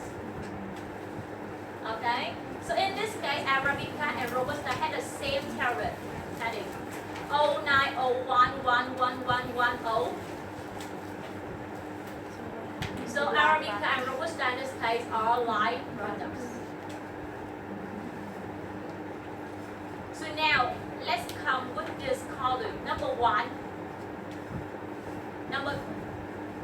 This one mô tả hàng hóa, product description, không có gì phải nói là nó chỉ mô tả, và cái việc mà mô tả cái câu chuyện mà có cái mã S code đó nó không giúp để đánh thuế nha, mà nó chỉ giúp distinguish the products thôi, nó chỉ giúp phân loại hàng hóa và giúp mình mã hóa hàng hóa thôi. Nên đôi khi nó sẽ có một số cái trường hợp cái lúc mà người ta kê khai thuế á, thì nó sẽ có cái dòng là thuế suất ưu đãi và cái thuế suất thông thường. Thì đôi khi có những người họ sẽ cố tình lúc mà họ nhập khẩu sản phẩm ở trong thị trường, họ cố tình họ đặt một cái tên gì đấy mà nó rơi vào trong cái mức thuế ưu đãi nhất. Tức là nó nhìn thấy cái chỗ nào giống như là hồi xưa nè, cái việc các bạn là linh kiện xe ô tô với cái ô tô nguyên chiếc là nó khác nhau. Xong cái khi nó vô nó kê khai hải quan thì nó lại kê theo kiểu là cái ô tô đấy đúng không? Xong cái thay vì nó nhập nguyên chiếc đi thì nó cứ nhập linh kiện của từng chút, xong nó kê vô cái mục linh kiện thì cái mức thuế nó thấp hơn. Hoặc có thể là họ sẽ dùng những cái từ vựng, họ sẽ chơi chữ rất là nhiều để mà họ cố gắng họ đưa cái sản phẩm của mình nó vô đúng cái mã HS mà có lợi cho họ. Và cái điều đấy nó sẽ ảnh hưởng đến cái strategy của họ khi import sản phẩm vào trong thị trường. Nhưng hồi xưa thì mình cũng bị cái phốt mà về mà nhập khẩu xe nguyên chiếc với lại nhập khẩu xe mà linh kiện á, rồi cái người ta phát hiện ra cũng có một thằng nhập như vậy hết, xong nó tự nó lắp, thì hải quan nói rằng là bọn này trốn thuế ở tù luôn. Thế còn nếu như mà giả dụ như tụi nó chia ra mấy cái công ty con nhỏ tụi nó nhập mỗi đứa một chút thì chưa chắc. Tức là người ta phải hiểu khi ví dụ như khi mà mình làm về một cái lĩnh vực gì đó nhập khẩu nào đấy thì mình phải hiểu, thậm chí là những cái người kê khai HS này nó phải là cái người trực tiếp produce this product, directly produce this product, maybe engineer. When we have to export our goods, our products to other countries, we need to know the tariff classification of the country that we export. We to know that whether we have any advantage, we try to find the most advantage. Now, thuế suất cam kết tại thời điểm gia nhập in English, it says tariff commitment at the time of accessions. And this column indicates the tariff rate at the time of accessions to trade agreement to join the time that joining WTO. Như tại thời điểm gia nhập WTO, cái mức thuế đối với sản phẩm Arabica Robusta mà Việt Nam mình cam kết là 20%. Yeah. Number 2, the tariff commitment reduction.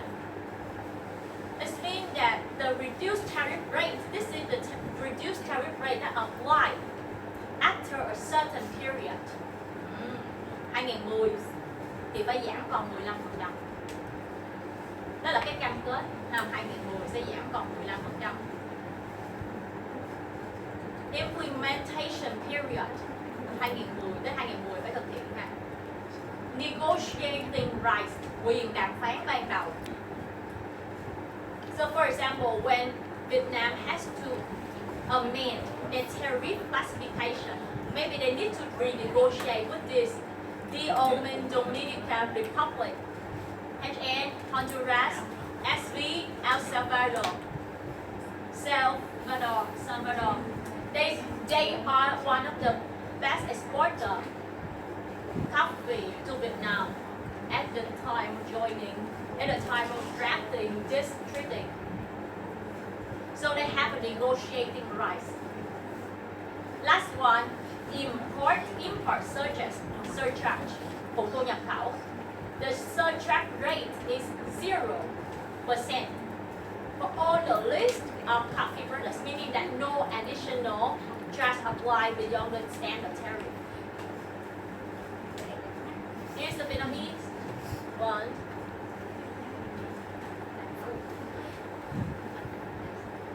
Có khi Việt Nam mình cam kết ha, mình chưa ra commitment ở trong WTO là bằng tiếng Anh đúng không? xong rồi về Việt Nam bắt đầu người ta sẽ có câu chuyện là họ nội luật hóa lại hai cái biểu thuế, cứ mỗi năm là mình sẽ có những cái cập nhật biểu thuế mới. Và mình biết rồi khi đó cái biểu thuế đó nó vẫn phải tuân thủ những cái gì đã cam kết WTO. Nên đôi khi có một số ông đi ra hải quan á, ông kê xong rồi ông sẽ quay lại ông nói rằng khi mà có tranh chấp với hải quan á, bắt đầu sẽ quay lại cái biểu cam kết của Việt Nam. Họ sẽ quay lại họ sai tên cái biểu cam kết WTO của Việt Nam, tôi sai tên như vậy, cái sản phẩm này tôi ghi như vậy. Thường nó liên quan tới nhiều mấy câu chuyện thép rồi này kia đó, rồi thép cuốn hay là không cuốn cũng là cái câu chuyện punctuation đó. Lỡ để punctuation sai cái là coi như nó sai luôn. Nên là người ta rất là chú ý câu chuyện punctuation. After learning about live products, we would need to answer these questions. Okay, why is essential to determine what constitutes live products? 3 interpretative questions. Does WTO provide a single unified concept? What criteria, to what extent are differences in production methods? Đây là những câu hỏi mà sau cái buổi hôm nay phải trả lời the live products. Last one, how to apply MFN. Easy, huh? Immediately and unconditionally. But what is immediately and unconditionally?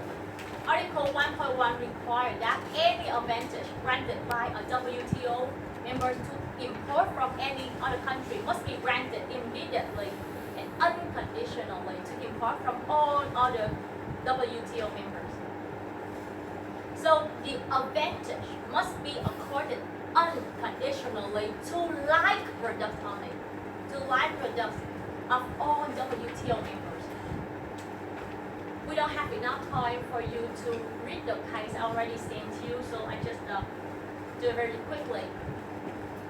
In this case, Belgium grants a tariff policy exemptions from a levy for products from any country who has system of family allowance like Belgium. So, if any country had the same system of family allowance as Belgium, can be exempt from a levy. Tức là những Mỹ ban hành của chính sách là gì? Là những cái hàng hóa nào từ những cái quốc gia mà có hệ thống tiền trợ cấp gia đình giống Mỹ sẽ được hưởng cái sự miễn thuế, miễn những khoản thuế, miễn những khoản thu. Vậy thì trong trường hợp này có vi phạm MFN hay không? The answer will be yes. Why? Because in fact, only France, Italy, Sweden, and UK had the same system of family allowance as Belgium. So it discriminates to all the other members of WTO. And this violates MFN obligations because they accord the advantage conditionally. They cannot give conditionally advantage. Like you have to have the same system of family allowance like Belgium. You cannot give that conditions for granting exemption, for granting advantage. So that violates MFN obligations.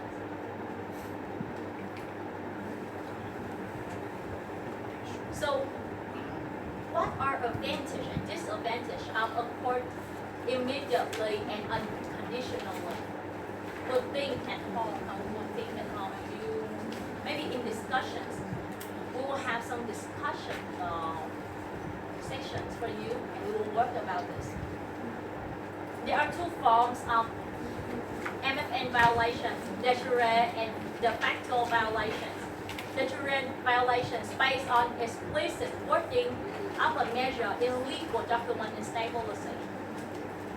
So it will, the de jure violations will occur when a measure explicitly discriminate on its face, tức là về bản chất nhìn một cái là thấy nó sự vi phạm. Meaning that the legal test or the regulation directly differentiate between countries or products based on their origin. Nếu như có sự phân biệt đối xử based on origin directly, it's the true violation. For example, if a law explicitly states that only motor vehicle from Korea are exempt from import duty, while the light vehicle from other countries are not, this creates the violation. The law explicitly discriminates between light products from Korea and other WTO members. So that's the true violation. But in fact, it doesn't happen much. The most violations have been observed in MFN is the factual violation. It occurs when a measure, although it's neutral on its face, it seems like no discrimination at all. But it has discriminatory effect in practice. That means that the application or implementation of this results of this measure result in unequal treatment between countries, even if the measure itself does not directly or explicitly specify this treatment. For example, maybe in the Canada Auto case, the measure did not explicitly restrict the origins of motor vehicle. It means that they neutral based on origins. But in practice, only some vehicles in a few countries can benefit it. So if it's just practical applications, only in practical application, tức là the factual violation là gì? Là cái việc vi phạm dựa trên thực tế. Nếu như mình nhìn thì mình thấy nó không có sự vi phạm based on origin. Cái chuyện này rất là quan trọng ha. Discrimination, MFN nó phải là cái sự discriminate based on origin, tức là dựa trên cái nguồn gốc của sản phẩm, xuất xứ của sản phẩm, đến từ quốc gia nào. Còn cái việc mà de facto violation thì nhìn thì tưởng đâu là rất là công bằng, nhưng mà trên thực tế thì nó lại tạo lợi cho một số các quốc gia. Một số các quốc gia thì họ mới đạt được cái thuận lợi đấy, thì đó là de facto violation. Okay, so that's the end of our part in MFN. Here are some questions for you to think more. Đây là một số các câu hỏi sau khi mình học xong mình phải trả lời được những cái câu hỏi này. Nó sẽ có những cái phần liên quan tới luật và có những phần liên quan tới những cái mà sử dụng tiếng Anh của các bạn. Ví dụ như là các bạn sẽ thấy là nó sẽ có những cái mistakes gì mình thường hay thấy, và mình có thể sử dụng cái kỹ năng của mình, linguistics của mình để mà mình có thể explain trong một số cái trường hợp nào đấy. Đó là câu chuyện mình chữ, hoặc là mình thấy nếu như quy định như vậy thì tôi sẽ hiểu như thế nào, có lợi với tôi. Yeah, that's some ambiguity. Và trong luật lúc nào cũng vậy ha, hễ mà cái gì mà cứ mơ hồ là càng là giải thích có lợi cho mình không. Yeah, that's happened, that's a fact. Lý do rất là nhiều người họ cố tình họ